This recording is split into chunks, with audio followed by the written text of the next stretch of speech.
श्री जगन्नाथ महाप्रभु, उनके चरणों के एक आश्रित भक्त, उनकी भी मां ऐसी थी। उस भक्त का नाम था सालबेग। बहुत सुंदर कथा है श्री सालबेग जी की।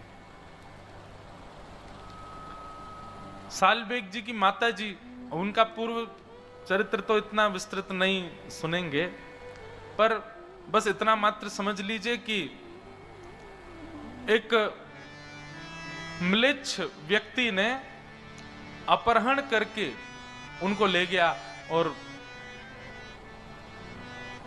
हठपूर्वक उनके साथ ब्याह कर लिया, और ब्याह के पश्चात उनको गर्भ धारण हुआ। बहुत ध्यान से सुनना। तो जब गर्भ धारण हुआ तो समुद्र में अपने प्राण त्यागने के लिए जाने लगी।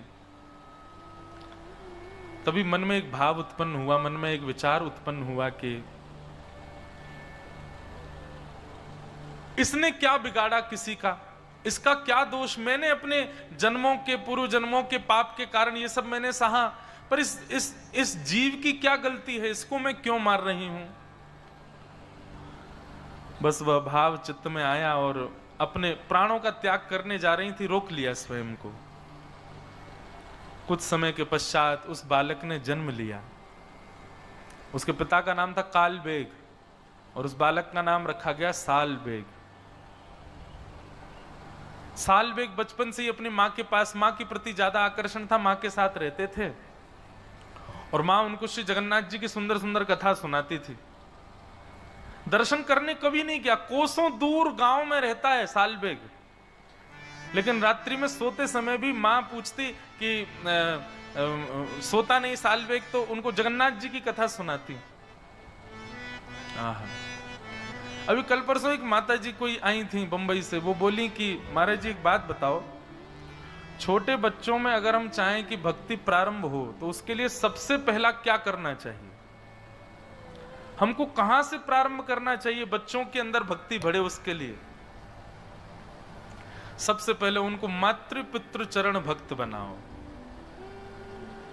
जो बालक मातृ पितृ चरण भक्त नहीं बना है वो कभी ठाकुर जी का भक्त बन ही नहीं सकता, ये बात निश्चित है। जिसने अपनी मैया में रखुमाई और श्री पिताजी में विट्ठल का दर्शन नहीं किया होगा उसको कभी ठाकुर जी का अनुभव नहीं हो सकता। अब आप लोग लगे हैं बच्चों को गायत्री याद कराने में, बच्चों को हनुमान चालीसा याद कराने में, बच्चों को बैठा रहे जबरदस्ती आसन पर, रो रहा है बेचारा, चीख रहा है मुझे नहीं करनी पूजा, नहीं करेगा कैसे, नहीं बैठ यहां पे, ऐसे नहीं होगा काम। क्या करो, पूरे दिन बच्चे पढ़ते हैं, खेलते हैं, कूदते, जो भी करते हैं, शाम को जब फ्री हो जाए तो उसको सुनो कमरे में आओ, कमरे में आ जा, चल अब पैर दबा मेरे, थोड़ी सेवा कर, चरण दबाओ, अपने पैर दबाओ, बच्चों को सिखाओ।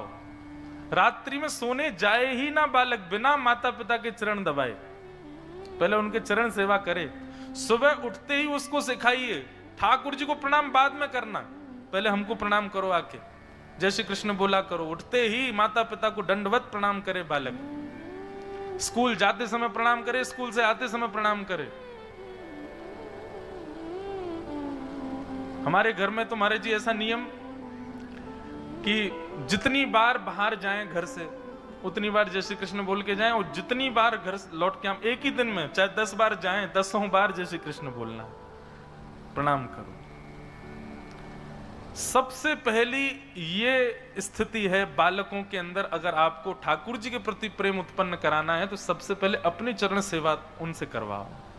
बालकों को सबसे पहले अपना दास बनाओ, और बालक दास तब बनेंगे जब बालक छोटे थे तब आपने उनकी खूब सेवा करी हो। आजकल तो माताएं एक सेवा करने वाली अलग से रखती हैं बालकों के लिए, वही सेवा करती है बच्चों की। भैया देखो छोटे बालक जो हैं वो कृष्ण स्वरूप हैं, बाल मुकुंद हैं, उनकी मैया को सेवा करनी चाहिए। 2-3-4 साल बस सेवा करो, 2-3-4 साल बच्चों को संभाल लो, उसके बाद तो फिर बच्चे आपको संभालेंगे। अब माँ ने संभाला ही नहीं बच्चे को, इसको संभालने में लग गए आजकल सब लोग, बस इसी की संभाल चलती है, ये संभला रहे, ये चार्ज है कि नहीं है, इसमें आ रहा है कि नहीं है। पहले दिन महाराज जी जब आपने नियम बताए, जो जो नियम है, अब नियम तो मेरे थे, लेकिन मैंने कहा अकेला क्यों, हम तो डूबेंगे सनम, तुमको भी ले डूबेंगे। तो हमारे संग जितने आए हमने सबको वो नियम बताया, मैंने तुम सब भी करो। आप लोगों का जप का, स्पर्श का और मौन का नहीं है, बाकी मैंने कहा वस्त्र मेरी तरह पहनो, त्रिकाल मेरे संग नहाना पड़ेगा, सब करवाए। सब नियमों से कोई दिक्कत नहीं हुई किसी को। महाराज जी यहाँ नेटवर्क नहीं आ रहे हैं, फोन नहीं चल रहा है, इंटरनेट कैसे चले, फोन ऊपर घुमा घुमा के ढूंढ रहे हैं। आजकल व्रत करना बहुत आसान है, आजकल निराहार रहना बहुत आसान है, आजकल बिना जल के रहना बहुत आसान है। मैं अपने लिए भी कह रहा हूं, सबके लिए कह रहा हूं, आप लोगों को डांट रहा हूं नहीं। आजकल सब इसके आजकल की माताएं इसी के आश्रित रहती हैं, बच्चे का पालन ही नहीं किया उन्होंने, कैसे अपेक्षा कर सकती हैं कि वो बालक श्रेष्ठ बने। तो सबसे पहले तो बालकों की स्वयं सेवा करो, 3-4 वर्ष के 5 वर्ष के हो जाएं, तब से फिर उनको अपनी सेवा सिखाओ। आप उसके लिए साक्षात परब्रह्म रूप हैं, ये उसके मन में होना चाहिए। आपकी सेवा करें, आपकी सेवा से ही प्रैक्टिस आ जाएगी उसके अंदर। देखो क्या होता है, ठाकुर जी की भक्ति आपके चाहने से नहीं आती, ठाकुर जी के चाहने से आती है। किसी भी ऑफिस में आप अपने चाहने से नौकरी नहीं लेते हैं, आपको रिज्यूम देना पड़ता है, तब वो देखता है कि इसका एक्सपीरियंस कितना है, और जब पता चला हाँ भाई एक्सपीरियंस अच्छा है तो चलो इसको नौकरी पर रखो। ऐसे ही ठाकुर जी देखते हैं कि भाई माता पिता की चरण सेवा का एक्सपीरियंस है तो मेरी चरण सेवा प्राप्त होगी। और जिसने मातृपितृ चरण सेवा नहीं करी, ठाकुर जी कहेंगे अरे बड़े कोमल चरण है, ऐसे थोड़ी दे दूंगा या के हाथ में।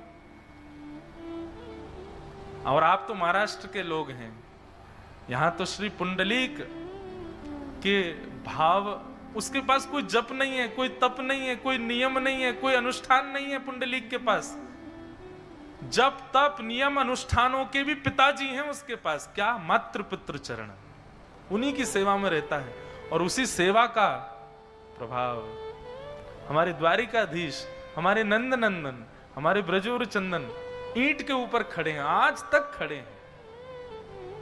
कोई जप से प्रकट नहीं हुए, कोई अनुष्ठान, कोई बहुत बड़े यज्ञ से पुंडलीक भगवान प्रकट नहीं हुए वहां पर, केवल और केवल माता पिता चरण सेवा से प्रकट हो गए। तो जिन लोगों का ये भाव है कि बच्चों को प्रारंभ कहां से कराया जाए कि वो भक्त बने, अपनी सेवा सिखाओ, मातृ पितृ चरण सेवा करे बालक। प्रेमी तो बहुत देखे बच्चे, प्रेम बहुत करते, माता पिता गले लगे रहेंगे, ऊपर चढ़े रहेंगे, ऐसे नहीं। सेवक दासत्व में रहें बालक, चरण सेवा करें, वही बालक बनते हैं। तो साल बेग एक म्लेच्छ, माता जी तो उनकी ब्राह्मणी थी पर पिताजी उनके म्लेच्छ थे। हठ पूर्वक उनका वर्ण करके और फिर बालक का जन्म हुआ। साल बेग बचपन से ही कोई भी बात होती है, जगन्नाथ जी जगन्नाथ जी जगन्नाथ जी के बारे में उनकी माताजी सुनाती रहती। जगन्नाथ जी के ऐसे बड़े बड़े नेत्र हैं, तेरे को पता है ऐसे बड़े नेत्र क्यों उनके? साल बेग कहता क्यों? बोले इतनी भीड़ होती है मंदिर में, सब लोग उनको देखें नहीं देखें, इसलिए ठाकुर जी के बड़े बड़े नेत्र हैं। बोले तुम मुझे मत देख पाओ, मैं तो तुम सबको देख रहा हूं। सालबेग कथा सुनता, पर जैसे जैसे थोड़ी आयु बढ़ने लगी, सालबेग अब कहता माँ आप केवल कथा सुनाती हो, मुझे जगन्नाथ जी से मिलाओगी कब? मैं जगन्नाथ जी के पास जाऊंगा कब? इस प्रश्न का कोई उत्तर नहीं था मां के पास। कैसे जाएं? पिता बड़ा निष्ठुर है, मारेगा, हत्या कर देगा दोनों की। लेकिन सालबेग को कुछ कहती नहीं। एक दिन सालबेग अपनी मां के साथ छत पर बैठे थे और तभी गांव के लोग भर भर के सामान बैलगाड़ियों में और जा रहे थे। सालबेग ने पूछा मां ये सब लोग कहां जा रहे हैं? मां ने कहा अरे सुंदर तिथि आ रही है, श्री जगन्नाथ जी बलभद्र जी सुभद्रा जी तीनों रथ में आरूढ़ होंगे और श्री मंदिर से चल करके वह रथ 2-3 दिन का समय लगा करके और फिर गुंडीचा पहुंचेगा। ठाकुर जी पूरे विश्व के जगन्नाथ है ना, सबको दर्शन देने के लिए बाहर आते हैं। ऐसे उछल उछल करके ठाकुर जी सीढ़ियों से नीचे आते हैं, पंडाओं के कंधे पर हाथ रख करके, और भगवान फिर रथ में विराजमान होते हैं। इतने लोग खींचते हैं, लाखों की तादाद में भीड़ जाती है, सब बातें मैया बताने लगी। बोले वहीं सब दर्शन करने जा रहे हैं। सालबेग पीछे पड़ गया, बोले माँ मुझे भी जाना है, मुझे भी जाना है, मैं देखना चाहता हूं वो कैसे, आपने सब कुछ बताया मुझे, उनकी रसोई कैसे बनती, उनका श्रृंगार कैसे होता, उनकी आराधना कैसे होती, उनका मंदिर कैसा है। अरे मुझे तो ये भी पता जगन्नाथपुरी में कौन कौन सी गलियां, आपने सब मुझे बताया, पर मैं प्रत्यक्ष नहीं देख पाया हूं मां, मुझे देखना है उनको।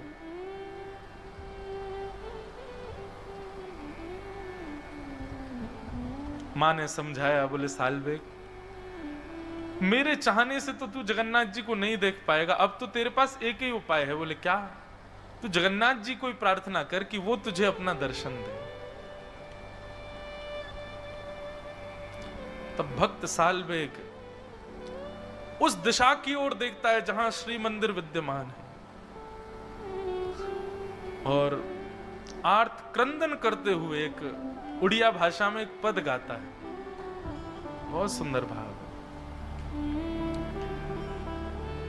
अहे नील शैल प्रबल मत्तावरण,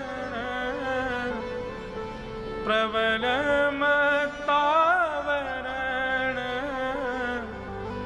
मुआरत नलनी बनकुकर धनन। अहे नीलशैलम प्रबल मत्तावरण, प्रबल मत्तावरण, मुआरत नलनी बनकुकर धनन। अहे नीलशैलम। सालबेग कहता है, अरे नीलाचल पर्वत के मतवाले हाथी जगन्नाथ, नीलाचल पर्वत पर आप विराजते हो और मतवाला हाथी क्यों कह रहे हैं?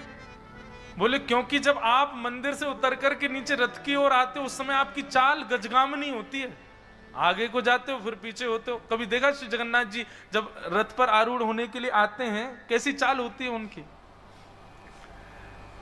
इसलिए सालबेग कह रहा है, अरे ओ नीलाचल पर्वत के मतवाले हाथी जगन्नाथ, मोआरत नलनी बनकु कर दलन। मेरे हृदय रूपी सरोवर में मेरे आपके दर्शन रूपी आर्त रूपी कमल को आकर के अपनी सूंड से पकड़ करके उसका भेदन कर दीजिए ना नाथ। सबको दर्शन देते हो, आप जगन्नाथ कहलाए जाते हो, मुझ पर कृपा नहीं करोगे? अच्छा शायद इसलिए कृपा नहीं कर रहे क्योंकि मैं एक म्लेच्छ का बेटा हूं, मैं एक मुस्लिम का बेटा हूं। नाथ ये भेद दृष्टि आपके अंदर नहीं है। गजराज चिंता कला थाई घोर जलेन, गजराज चिंता कर थाई घोर जलेन, चक्र पेशी नक्र नाशी उद्धरील अपन। अगर आप ये सोच करके नहीं आ रहे कि मैं एक म्लेच्छ का बालक हूं नाथ, तो आप तो वो हैं जो इंसान नहीं था, गजेंद्र। वो उस गजेंद्र को जब ग्राह ने पकड़ लिया तो आप गए उसकी रक्षा करने के लिए, और जाकर के आपने अपने सुदर्शन चक्र से उस ग्राह का भेदन करके और गज की सूंड को पकड़ करके आपने बाहर कर लिया। नाथ मैं भी आपको पुकार रहा हूं, आइए ना मुझको यहां से ले जाए, मुझे आपको देखना है और कोई मेरी इच्छा नहीं है प्रभु।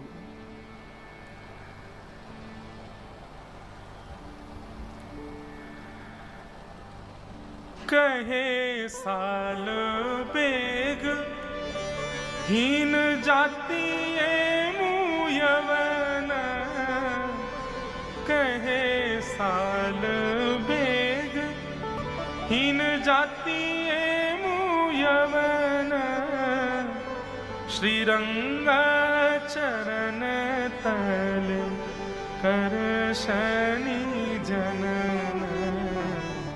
अहे नीलशैल प्रबल मत्तावर, प्रबल मत्तावर मुआर तनलनी बनकू कर दलन अहे नीला शैल। सालबेग तो अपने घर की छत पर खड़ा खड़ा गा रहा है, जिस दिशा में जगन्नाथपुरी है उस दिशा में देख करके गा रहा है।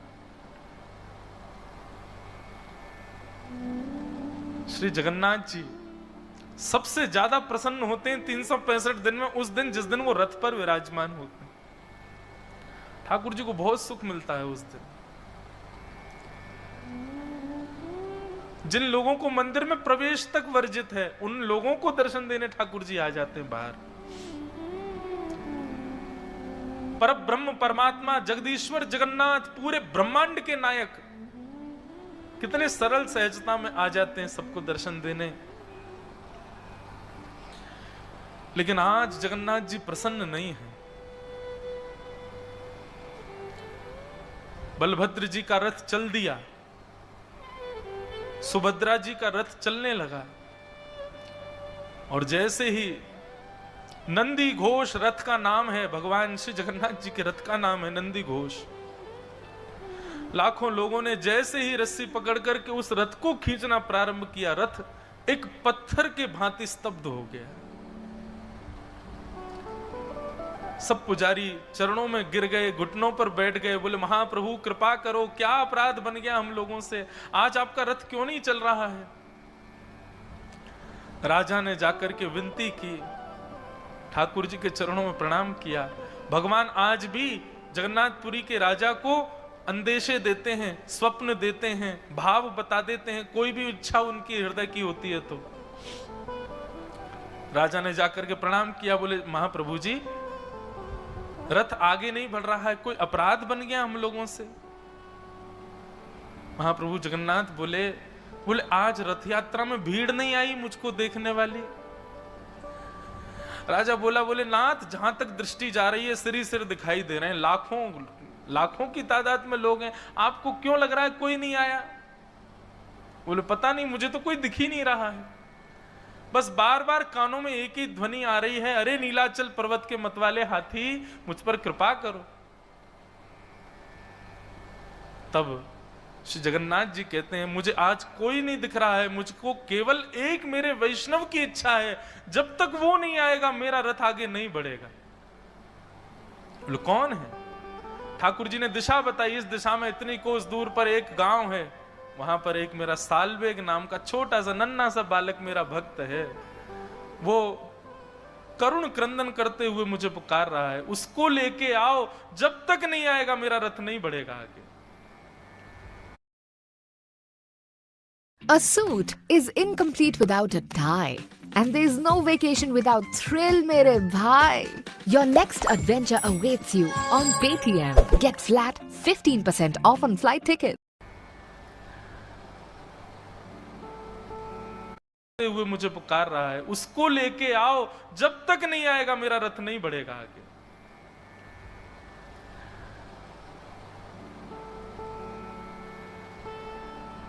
लाखों की तादाद में वैष्णव बैठे हैं, सब श्री प्रतीक्षा कर रहे हैं, बोले क्या हो गया, श्री जगन्नाथ जी का रथ आगे क्यों नहीं बढ़ रहा है। राजा ने अपनी सेना को भेजा, साथ में कई पंडे पुजारी ब्राह्मण भी गए, सब लोगों को भेजा, बोले जाओ पहले सालबेग को लेकर के आओ। इतनी दूर 1-2 दिन तक रथ खड़ा रहा श्री जगन्नाथ जी का, हिले ही नहीं, ठाकुर जी भोजन भी नहीं पा रहे, बोले सालबेग आएगा उसके बाद ही जाऊंगा मैं तो। वहां गए जाकर के, और सालबेग को जब इतने सब लोग वहां पहुंच गए तो कोई दिक्कत नहीं हुई, उसको बाकायदा एक पालकी में बिठाया, और पालकी में बैठा करके नाचते गाते हुए लेकर के आ रहे हैं सालबेग को। महाप्रभु जी ने आमंत्रण भेजा, श्री जगन्नाथ जी बुला रहे हैं सालबेग को। सालबेग तो इतने भाव में चला गया, मां से लिपट लिपट के रोए, बोले मां जगन्नाथ जी बुला रहे हैं। और जैसे ही सालबेग की पालकी पहुंची उस सुंदर पगडंडी पर जहां श्री जगन्नाथ जी का रथ चलता है, लाखों करोड़ों लोग केवल जगन्नाथ जी को देखते हैं उस दिन। लेकिन आज सबकी दृष्टि व्याकुल है देखने के लिए उस भक्त को, जिस भक्त के लिए रथ खड़ा है ठाकुर जी का। जैसे ही सालवेग की पालकी आई, सालवेग सामने आया, सालवेग को देखते ही श्री महाप्रभु जगन्नाथ जी झूमने लगे। उनका अपने अपने रथ के ऊपर ही ब्रह्म वेदी जिस पर ठाकुर जी विराजते हैं उसी पर ही मचलने लगे। पंडा पुजारियों से कहा, बोले जल्दी लाओ, मुझसे सहन नहीं हो रहा है, जल्दी लेके आओ इसको रथ पे चढ़ा दो ऊपर और मेरे सामने इसको दंडवत करवाओ, मेरे हृदय से लगा दो। आचार विचार वाले बोले, भगवान रथ के ऊपर तो कोई नहीं। बोले अरे सब छोड़ो आचार विचार, बुलाओ उसको ऊपर लेके आओ मेरे सामने। चारों तरफ लाखों लोगों को देखे, उस सुंदर श्री मंदिर का दर्शन करे सालवेग, अपनी मां से जो जो सुना, जो जो भाव, पहली बार देख रहा है जगन्नाथपुरी को। नंदी घोष रथ का दर्शन किया, प्रणाम करके जैसे ही ऊपर चढ़ने लगा, ज्यों ज्यों ऊपर चढ़े त्यों त्यों ठाकुर जी की छवि उसके सामने प्रकट हो रही है। और जैसे ही पूर्ण ब्रह्म श्री जगन्नाथ जी के पूर्ण विग्रह का दर्शन किया सालवेग ने, यहां सालवेग के नेत्र सजल हैं, सामने श्री जगन्नाथ जी के नेत्रों से आंसू गिर रहे हैं। मानो आज सबको लगा हो कि श्री जगन्नाथ जी की भुजाएं सदा खड़ी और खुली इसलिए रहती हैं कि उनको प्रतीक्षा है कि एक दिन सालवेग आएगा और मेरे हृदय से लगेगा। सालवेग ने जाकर के दौड़ करके महाप्रभु जी को अपने हृदय से लगा लिया। देख करके पूरा जगन्नाथपुरी उस दिन भावावेश में प्रवृत्त हो गया। ठाकुर जी को हृदय से लगा करके खूब रोया सालवेग, और हृदय से लगाने के बाद जैसे ही दंडवत किया, दंडवत करने के बाद सालवेग फिर कभी नहीं उठे, चरणों में ही रह गए श्री महाप्रभु जी के। आज भी वहां के सब पंडा पुजारी वर्णन करते हुए बताते हैं कि जो रथ मार्ग है, ठाकुर जी का रथ जहां चलता है, वहीं बीच मार्ग में सालवेग की समाधि है। और आज भी ठाकुर जी अपने उस सालवेग को याद करके अपना रथ वहां रोकते हैं, और रोक करके मानो थोड़ी देर के लिए ठाकुर जी भावावेश में चले जाते हैं, और तब इस भाव का वहां गायन सब पंडा पुजारी करते हैं। अहे नील शैल प्रबल मतावन मुआरत नलनी बनकु करदन अहे नील शैल। ऐसे श्री जगन्नाथ महाप्रभु। तो लोग पूछते हैं भक्ति में क्या क्या चीजें आवश्यक हैं। जप आवश्यक है, मन की एकाग्रता आवश्यक है, नियम आवश्यक हैं, पर एक बात और लिख लो भैया, मातृ पितृ आशीर्वाद भी बहुत आवश्यक है। सालवेग को अपनी मां की आशीर्वाद से, मां की कृपा से जगन्नाथ जी प्राप्त हुए। यदि मातृ पितृ प्रसन्न नहीं है बंधुओं, तो भी भगवत प्राप्ति में कहीं ना कहीं बंधन आ जाएगा।